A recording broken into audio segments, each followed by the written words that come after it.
Well, my friends, due to the nature of the beast, it's been a full week since I worked on the 12 string. You know, I've been putting out fires here on the farm mostly. I mean that quite literally. And while I'm up there working on the plumbing, she's burning the fields. Do your wives burn your place down while you're not looking? And also fixing water problems and other issues and modifying equipment, etc. and so forth. So this has been sitting. It is time to put the binding on the peghead, and I'm actually putting the cart before the horse, and that is that I have not cut the slots in this yet to accept the binding, but I've already heated the iron up before I thought of that. So that's just not really, I mean, I did think of it. But anyway, I'm going to go ahead and just bend it to an approximate shape here, and I think I can, you know, get it close enough that it'll work once I get the slots routed in here. So this binding, once again, was provided by my good buddy Mr. John Manura of AccuSlice. Check out AccuSlice on YouTube. I'm going to see what we can do here. It's up to temperature now. It's at 414 degrees Fahrenheit. So I'm going to spritz this with some water. This is wood binding. So just spritz it with some water and get it good and wet. And I'm going to start by bending this curve right here. And we'll see if we can get that done. The aluminum here spreads out the stress, keeps the water in there, and I think will make the job a little easier. At least I hope it will. Try not to bend too fast because it'll crack. Well, that went pretty good. You can see the bend there. And it looks pretty good. Now the problem is straightening it back out. That might actually be harder to do. In fact, I know it will be harder to do.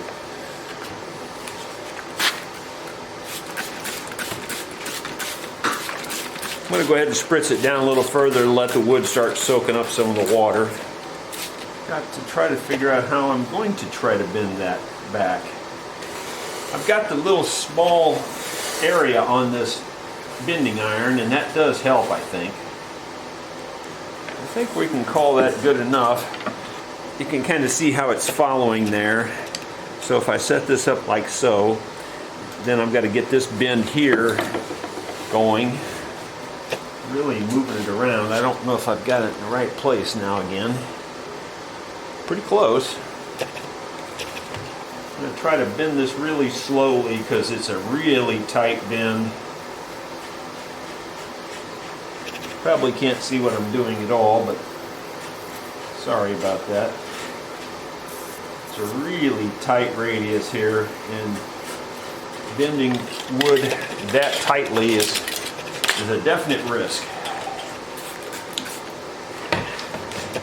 It's starting to crack slightly here, so I don't know. We have to do the best we can with it. Yeah, figures the bend is not where I want it either. That just kind of goes with the territory on this kind of thing.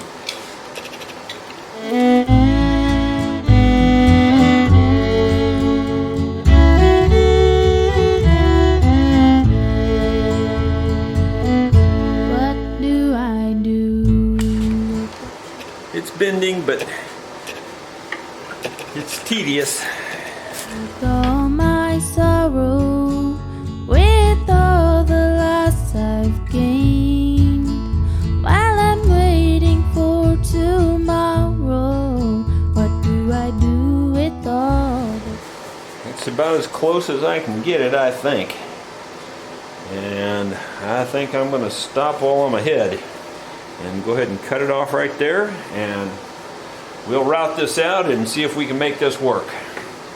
Well, now that I have the binding bent for this, I've got my Proxon router set up with the custom guide that I made to route this out. I've tested it on just a scrap piece of wood, and it seems to be routing pretty well. and just about the exact right size. So I shouldn't have to cut much of the binding back once I get this in there. So ain't nothing to it except to do it. So here we go. I am aching like a river, swelling well outside its banks. I am longing like the water for a resting. Once again, my friends, I'm sure for you, mere seconds. For me, it's been several days since I've been back to putting this binding on this peghead. Just too many problems around the farm. Well, the bad thing about that is that allowed this wood to even dry out more. I still would have had some of the same problem. This wood, I'm not going to lie to you, has split around these edges. Well, I knew it did that while I was bending it. So, I mean, I knew it cracked. There's no doubt. But the cracks go back together really well, and the glue will hold them. I'm not worried about that, and I don't think you'll be able to see it. But because it's dried out because of several days, I'm soaking it down really good with hot water. And this tool that was sent to me by a wonderful viewer is the perfect tool for reheating this and bending it right around there and forcing the binding into place. And it's working really, really well. So that part's going to be just fine. I just need to get glue on there now. It's a little bit wet, so I might need to use the heat here to just dry it up, actually. I'm only going to do the very end. I'm not going to go around because, again, this end is cracked also, and I'm just going to do this end, and then I'll work on this crack and cleaning it up. But I do think it's going to be just fine. Just getting rid of the moisture as much as possible here. And I'm going to get the glue around this and in the cracks of this little wood, paint it into place with the paintbrush so that we know it's covered really good. The tricky part of this would be to clamp this. So I think I'll try the tape a bit, and I may have to do some additional beyond the tape. I'm not sure. It seems to be holding pretty well. Putting longer pieces on here to get up into the dry area and pushing with all my might. And there's little parts that are cracked, getting glue in there again. I think the tape will even hold that, but I'm not 100% sure. Looks like it will. I think we're just fine. I don't think you'll be able to see the little tiny cracks in there, and we'll let that glue set for a couple hours and then we'll move on to this corner. This little tool was really helpful for doing that. Very, very handy. I could have used the one I made, don't get me wrong, it would have worked just fine too, but this is just handy. So thank you again to that wonderful viewer. Working in kind of tight quarters, but I'm getting ready to cut the dovetail for this guitar. And I've got the router all set up and getting on my little close-up glasses here where I can see what I'm doing. And we're going to just do it freehand. I've got the light behind it where I can see my pencil marks really well, and we'll just get her done.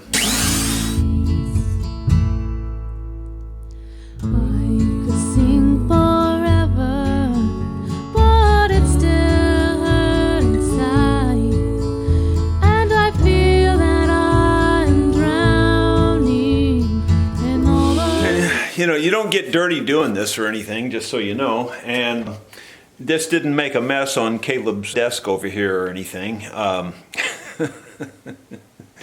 He'll get quite a surprise when he comes on Monday morning. This is Friday, but he took off today. So anyway, he'll get a surprise when he gets back here Monday. I might clean it up a little bit. I will say one thing, you guys don't miss much on videos, and you don't ever fail to point out my mistakes or problems. And one of them is that I forgot to put the reinforcement in this sound hole. In all fairness, I had realized I forgot to put it in there before, got the comment on the video. So I had already planned to fix this. And the way I fixed it is to put it in two pieces. This grain is running perpendicular to the top, and I can glue it in and clamp it right here, and then I can glue in and clamp the other side from the inside as well. It's not that big a deal, not that hard to do, and I'll show you what that looks like here in just a moment. But anyway, that's how it will reinforce the sound hole there on the inside. You can see how I'm clamping this up. These are called Cleco clamps. I've received quite a few of these over the years from different viewers, and this is really about the first chance I've had to really use these things. And they are absolutely perfect for this purpose. So I'm kind of glad I made the mistake and finally got to use these. It's kind of cool. These are really neat. I've got a mirror inside there that I can see where I'm clamping this, by the way. So this mirror is down inside there. So that's the first half. Now I just need to get glue on the second half and put it in there. I also marked this so I know which ends go together and which side is up. So all of that's been pre-marked. I'm spreading the glue out fairly well so it doesn't get too crazy, messy in there. Just looking at it to see if it's all lined up properly, and it's almost there. There it goes. Actually, I'm going to cut a little off of this because, I probably got this one a little bit close, so I'm going to cut a little bit off of this one to make it fit up better. It looks real good now.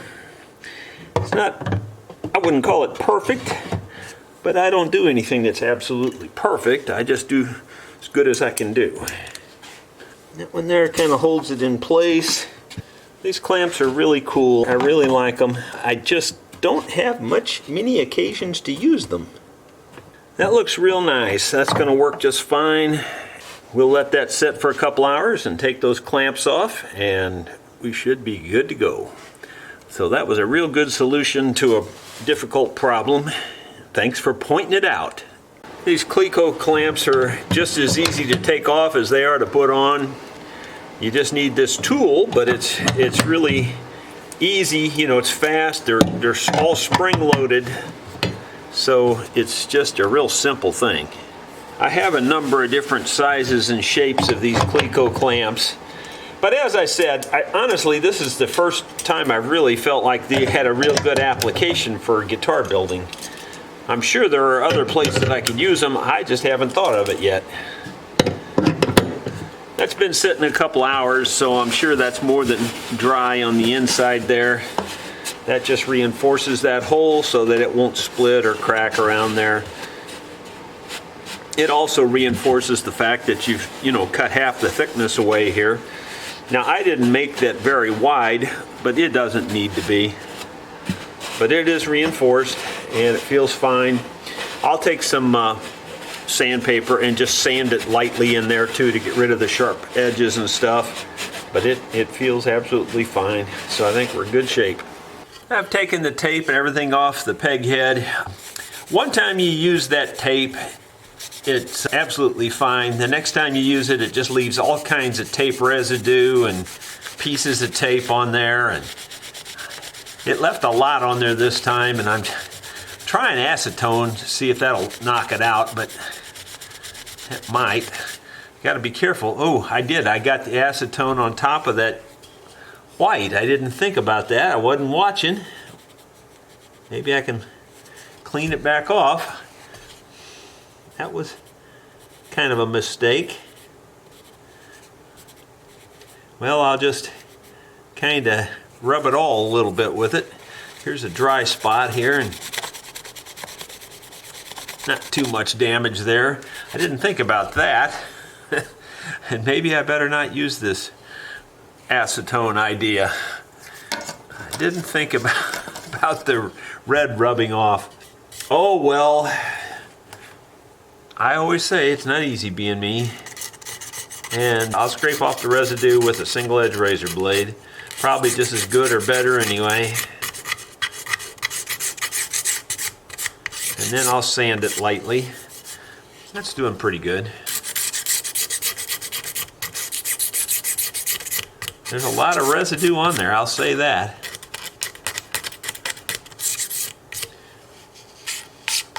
I don't think there's too much on the back. I peeled the tape around the back too.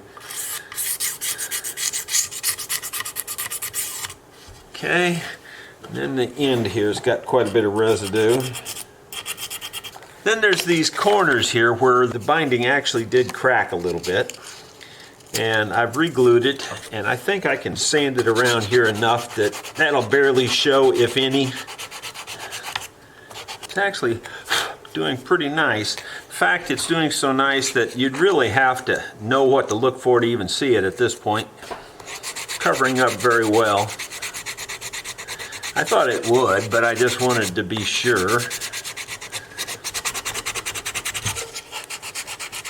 Plastic binding, of course, would have been around there without breaking, but the wood binding just looks so much nicer. This corner was the most broken corner, and you can see it cleaned up real nice. It broke 2 or 3 places there, actually. I'm sanding the end. The ends were a little dark. In-grain burns when you sand it on the sander, so I'm trying to clean that up where you don't see that burning. That looks good. Did a nice job. And then we'll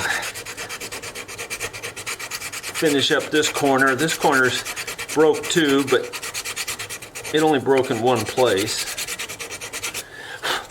That looks nice. Okay, so this is all standing up a little bit proud, just a little bit. Not very much, but I'm gonna just take the finger plane and try touching that first. A number of people have asked me why I don't use a finger plane like this with the palm. I find this is a great plane for roughing, but I can't get the super detail with this. Your hand's too far away, and this here, you can pull your hand right up to it and control the detail much better. And that may just be me, but that's the way I feel about it. As always, the wood wants to be planed in one direction. It doesn't like to be planed in both directions. Uh-oh, that's not good. This chipped out right here. Gonna have to glue that back now. Doggone it, little chip right there. I guess that was probably from the first time. It just didn't glue well. I'll probably glue this with CA glue and hold it in place. We'll fix it. I put the CA glue on there and held it with this and spritzed it with the other hand. I didn't have the camera on, but it was just a tedious process, and anyway, it worked fine. I'm sanding the binding. I'm trying not to sand much on the top there. I'm kind of leaning it just ever so slightly toward the binding. And now I'm going to sand the whole thing lightly to try to clean it up. Right down here at the end, it's giving me a little bit of trouble. Blending it with my finger there. That looks good. And now I'll take my finger and just knock the corner down because it's a little bit sharp. I believe that looks really nice. Looks, I think, very, very nice. A little bit of sanding on the edges and all that stuff needed yet. A little bit here where I got some CA glue on this. Knocked it right out, no problem. Got a little more touch-up, fine detail sanding and things to do, but that gets it pretty close for now. We'll worry about the detail when we get to the detail. Now that I think about it though, right here, the binding doesn't match the curve on the bottom very well, so I'm gonna blend that in with the round X-Acto blade. So much of the detail work is blending. You know, it's not that everything matches perfectly, it's that you blend it well. And that looks good. Again, you just sand it to blend it a little bit more. Near perfect, near perfect. It's just real nice. This side here needs a little bit of the same treatment. Turn it over and do this side. It's pretty close, but just needs a little touch up. Again, very near perfect. Needs a lot more sanding in other places. Now, this is the first time I've done this. I left the binding run past the end of the overlay and up to the end of where the nut will be. And I'm going to cut this down. The nut will actually go over the top of it, so there'll be a little bit of a step in the binding here. It kind of looks cool, I think, because you can kind of see here it's going to step up to this binding. You know, it may not be perfect, but I don't think it's going to be a bad look. I think it's going to look okay. I think I'm going to go ahead and saw this out of here. I'm going to get in line with the peg head and cut that one, and now I'll cut this one. And I think I'll just go ahead and cut it like this. May be a mistake, I don't know, but that's the way I did it. So you don't experiment and try something new, you never know if you want to do it again or not. That looks pretty good. It doesn't look bad. Here's the square file to flatten it off. I think it's going to look all right. You know, it's going to be a little different look. The nut will actually go over that little L shape there on top of it. And we'll see how it goes. So I'll give you some idea what it'll look like there, the detail of that, where the nut goes through there. I think I'm going to go ahead and get this fingerboard glued to the neck before I mount the neck. The reason being is I want to be able to shoot back to the bridge and make sure everything's going to be at the right angle. In my opinion, this is a good way to do it. Just kind of mocking it up so I know that I've got the fret aligned with the body there.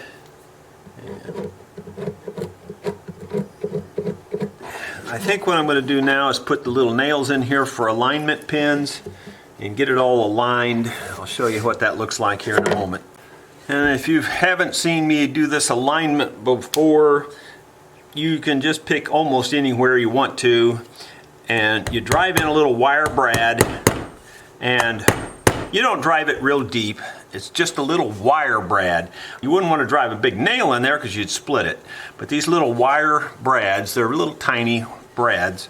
And then after you get it in there, you take these side cutters like this, and there's a little V. These side cutters don't come out perfectly flat. And you lay it down flat on this, and you cut it off. And that leaves this sticking up just proud by the amount of that V, really. And you can always tap it in a little more if you think you need it. And then up here, I go on the opposite side of the center line in a deep area of the neck so that I don't drive it through the neck, you know. And I don't go very deep anyway. It's just for alignment purposes. Drive it in there, try to get it straight up and down, and then cut this one off. And yes, I know about the salt trick. Everybody says, just use salt. I don't like salt. I'm not going to use salt. So there you go. You know, I don't think salt is a good idea. I think it's caustic.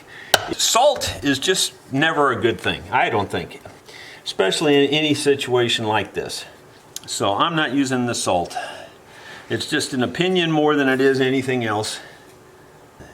Just the way it is. And once I get it aligned perfectly with the neck there, then I'll take my plastic hammer and I'll tap it right about where I think that nail is. And I'll tap it about where I think the nail is here. And that should have, and actually it did, it actually drove it together. You can see the little tiny hole that it punctured there and the little tiny hole that it punctured there. Now, more than likely, I wouldn't need to do any more than that. In fact, they both line right back up, and more than likely, I could just clamp this together. But I take one more little tiny step. It only takes a minute, and I'll show you what that is. That little tiny step is I take a little wire drill bit. These things are about the same size as your brad. Don't ask me what size it is because I don't know. It's just sized to the size of the brad. And I'm just going to drill ever so slightly. It only has to go, you know, not even halfway through the material.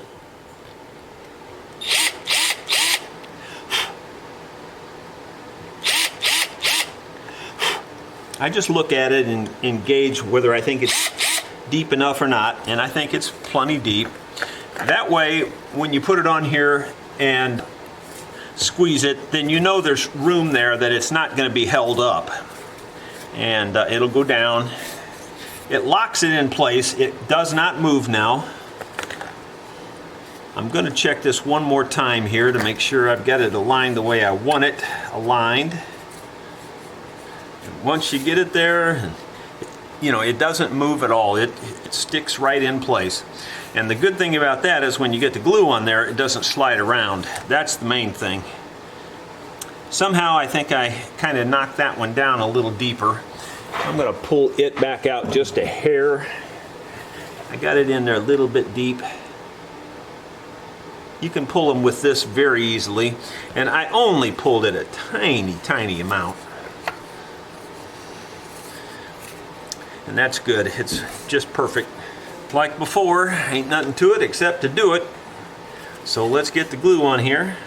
Now here, because you could potentially want to take this apart someday, I am for sure just using regular Titebond, because this will come loose with heat and with water, both.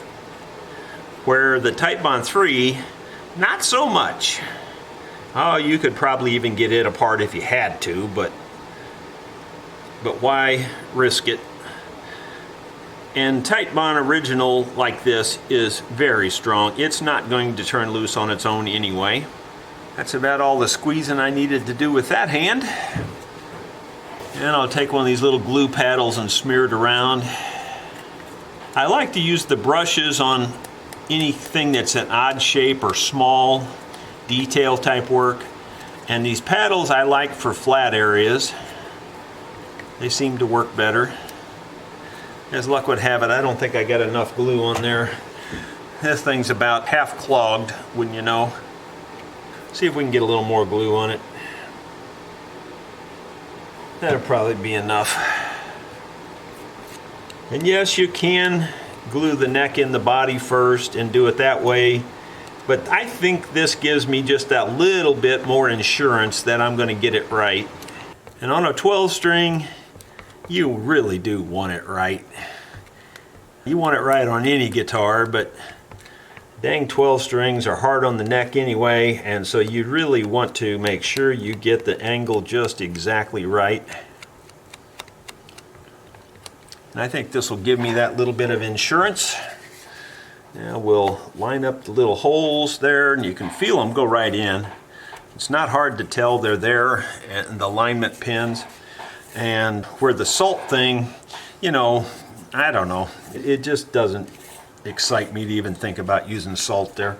So, there you go. That's all hooked up. Now we just got to get her clamped up. I'm going to look down at one time to make sure there's no super big bows one way or the other. It looks pretty flat. If anything, there's a very, very slide over bow, and that would be perfectly fine with me if there is, because 12 strings like to pull. So I'm okay with that. I don't want an underbow for sure at this point. And when I say slide, I mean like it's barely perceivable, so it's not a big deal. If it was real easy to see, you wouldn't want that either. Well, if I would have had a few more clamps that I could fit in there, I'd put them on. But I think I've got about as many as I can legitimately fit in there. So it's fine. I'm sure it's more than adequately clamped. They're all tightened up pretty snug. I don't go crazy with tightening them up, but you know, reasonably snug though.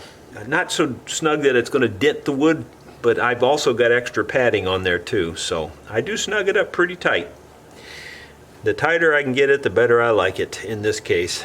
So there you go. We'll let that set overnight, because I'm going to be calling it quits for the afternoon. The neck is all one unit now. Needs a little bit of cleanup, touch-up. It's a little proud of the fretboard in most locations. Real tight in some locations, to be perfectly honest with you. So the next step is to make it all match up. And so I've got some small double cut files here. Some locations it needs more work than others, and it's basically a blending thing again. That's really what it amounts to, is you take the neck and you blend it into the binding here. The neck, like I said, is just a tiny fraction wider. It's just a blending, smoothing operation. At least that's how I do it. And you can see it gets all over everything, so the carpet's going to get covered in this stuff. But that's what vacuums are for.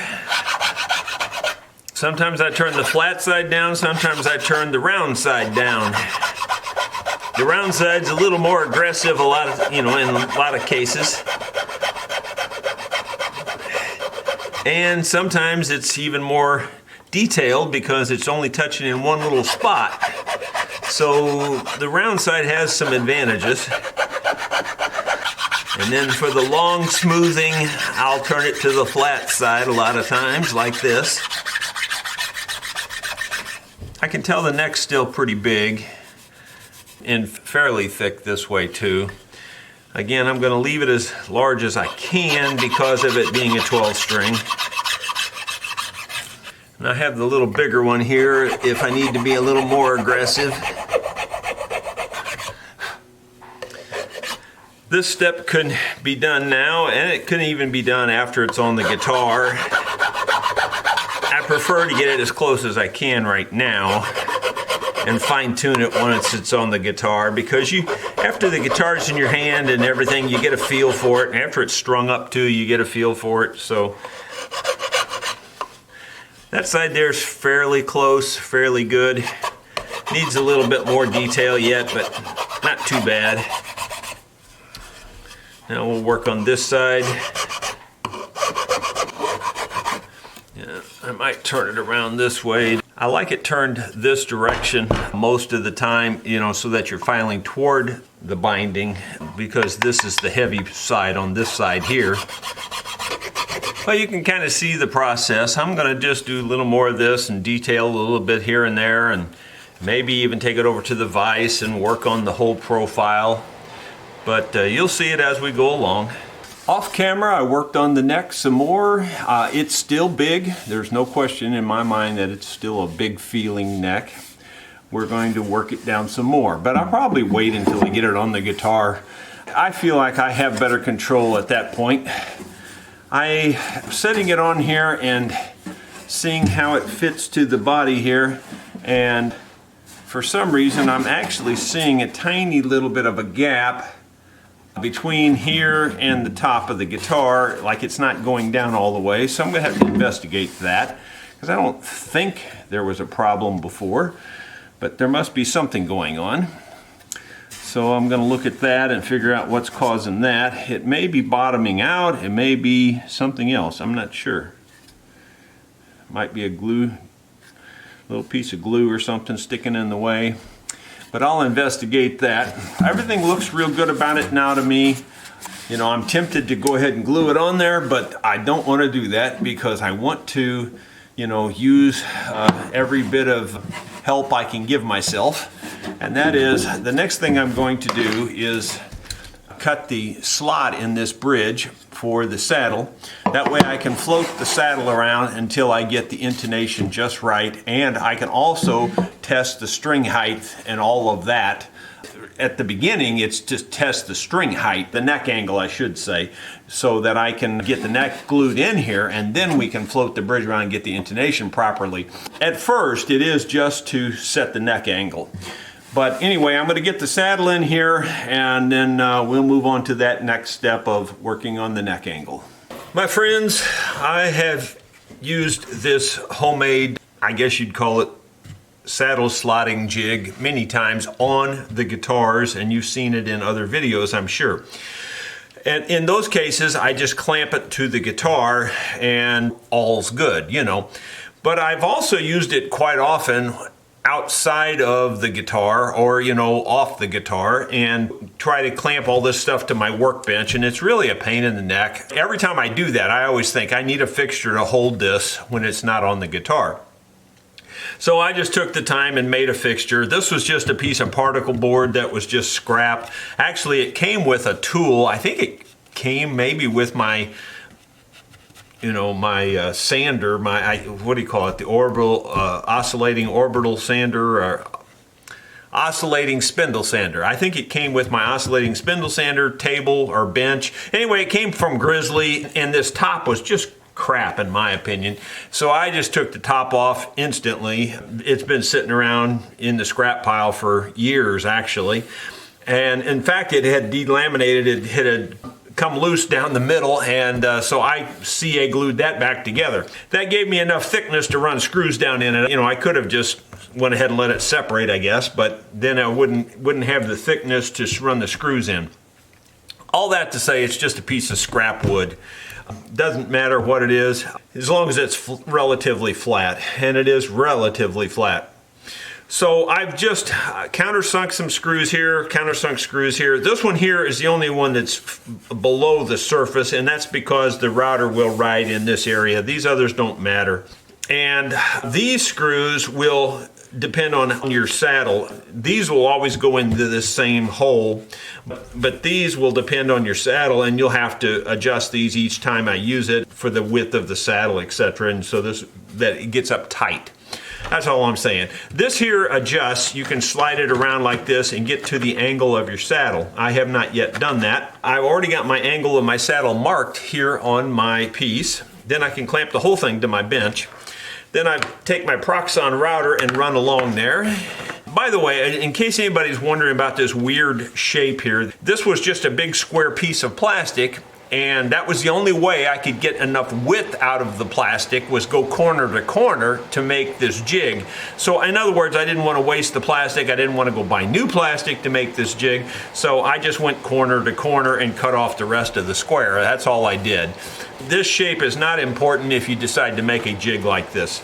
This shape isn't really important either. Again, I think it may have been part of the rest of this square, and I just lopped off the end of it too. So, you know, in other words, I just made it out of parts that I had.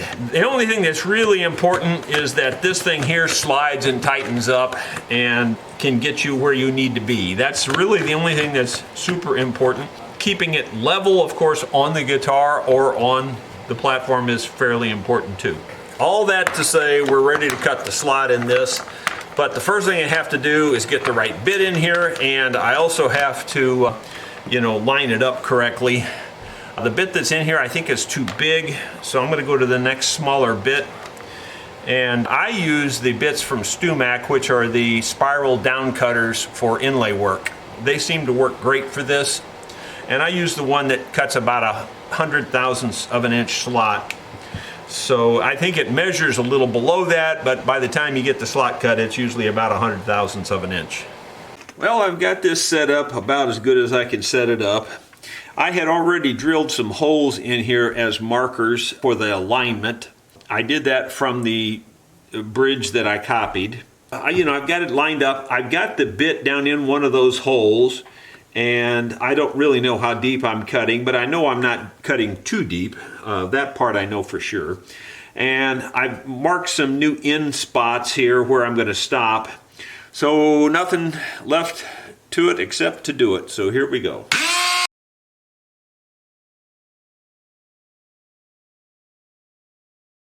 Well, that worked well. Vacuum up the mess. Now I'm going to take the calipers here and measure the depth of the slot that I have. See where we're at. It's 109 thousandths. I would probably like to be 180 to 200 thousandths on this. Probably at least 200 thousandths. So I'm going to drop it down about 100 thousandths more than it is. And that's where we're headed. The depth of this slot is not absolutely critical, but I always like to have it at least 2/3 of the way through the bridge. A little further won't hurt anything. So I've got it set at approximately 100 thousandths deeper than where we were. At least that's where I believe I'm at. So the trick is getting it in the slot without making a mess.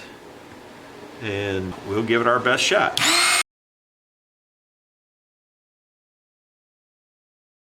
As far as I can tell, that went just right.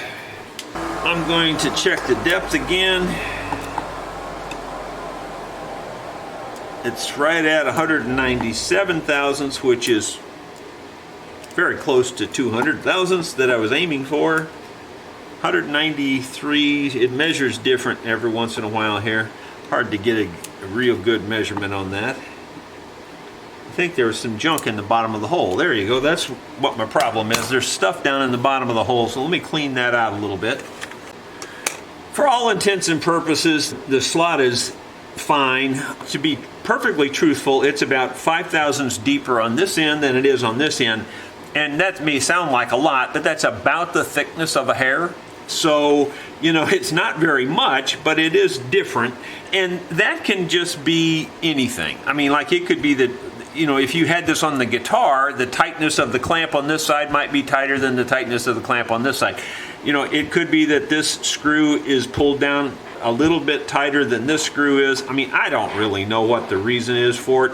Could just be thickness in the plastic, whatever, because I have pads under here. It could be anything. When you're talking those kinds of thousandths of inch measurements, anything, you breathe on it and you've made a difference, you know.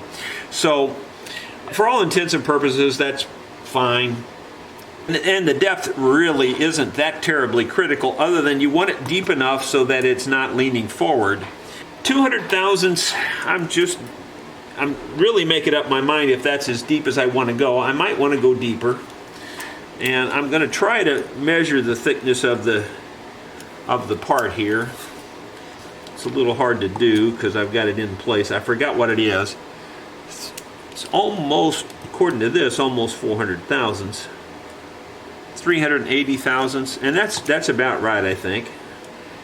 That might be a little bit thick. Now I'm measuring that through this, which is probably another 10 thousandths. So about 370 thousandths is what the thickness of this is. Because of that, I think I'm going to go down another 50 thousandths at least. So I think I'm going to drop it at least 50 thousandths more, and we'll see where we're at. I've dropped it to my full depth that I can without pulling the bit out further. So we're going to try going to there. That's going to give me at least another 40 thousandths, probably about 45 thousandths more. And let me line it up here. Well, that caused a problem. Oh my gosh. Doggone it. I took it for granted, and that it came up and bit me. Well, it made a little spot right there. I don't know if I can fill that and make it where it disappears or not. If I can't make it disappear, we'll have to make a new bridge. Doggone it anyway. That's a lot of work. Gee whiz. I was going to move this back a fraction anyway because the two holes I drilled still are just slightly showing on the back side, so I'm going to move it that way just a hair. Doggone it anyway. I'm a little disappointed now. Shoot. I was going to move this back anyway, by the way. This is not a result of the problem. I've just drawn a line there, and I'm just going to eyeball how far I'm moving it back for the most part. It's just going ever so slightly. Well, let's see if I can do it again without tearing up anything. That almost took both of them out. They're both still just barely showing, but I don't think there's enough there showing that anyone would ever notice it. So I'm going to call that good. I don't know if I had the camera on, but I went ahead and pushed it back a little bit. To be truthful, you can still see just the tiniest dent of those drill marks, but they're so faint now that no one would ever notice it. So I'm going to call that good enough. It measures about 107 there and about 110 there. Again, 3 thousandths of an inch. That's close enough. I'm still kind of crying here because of the little foul up I made right there. Doggone it anyway. Yeah, I bet I'll end up making a new one, but I'm not sure. This dark wood, it covers holes like that really well, so let's see how well it covers. If it covers okay and it doesn't look bad, I'll use it. Otherwise, we'll make a new one. Taking it out of here, and I'll show you what the damage is. Doggone it anyway. It's really disappointing. You know, it was just a lapse in thought there. I just kind of let it get away from me. You can see it made a little hook right there on the end. It grabbed it and pulled it around. It's a very minor problem. If it was my own guitar, I'd fill it and keep going. It's not that big a deal. It won't really affect anything other than the looks. So if I can make the looks fine, then I'll go that route. If not, I'll make a new one. Just that simple. Well, there's the repaired bridge. You know, I'd be lying if I said you can't see it at all, but it's so minor that I don't think it's worth building a new one for and wasting a whole piece of rosewood like that. I filled it with rosewood and CA glue. To me, it's just fine. I don't see a problem. If you all feel that I'm copping out on it, I'm sorry, but you know, I'll never build another 12 string probably. If the customer is unhappy with this, I'll be more than happy to refund his money. I'll be more than happy to give him an adjustment, but I don't think it warrants making a whole new bridge. Just because it did fill in and look really nice. You know, it's a handmade instrument from scratch. There are flaws in handmade instruments. I'm sorry. They're not perfect like a cookie cutter that comes off the, you know, the assembly line. It's just a fact, and that's the way it is. So I am sorry if anyone, you know, doesn't like that and thinks it's a cop-out, and maybe you're going to unsubscribe because of it, and that's just fine with me. Because I couldn't satisfy you anyway, if that's the case. But seriously, if you didn't know it was there, you'd never see it.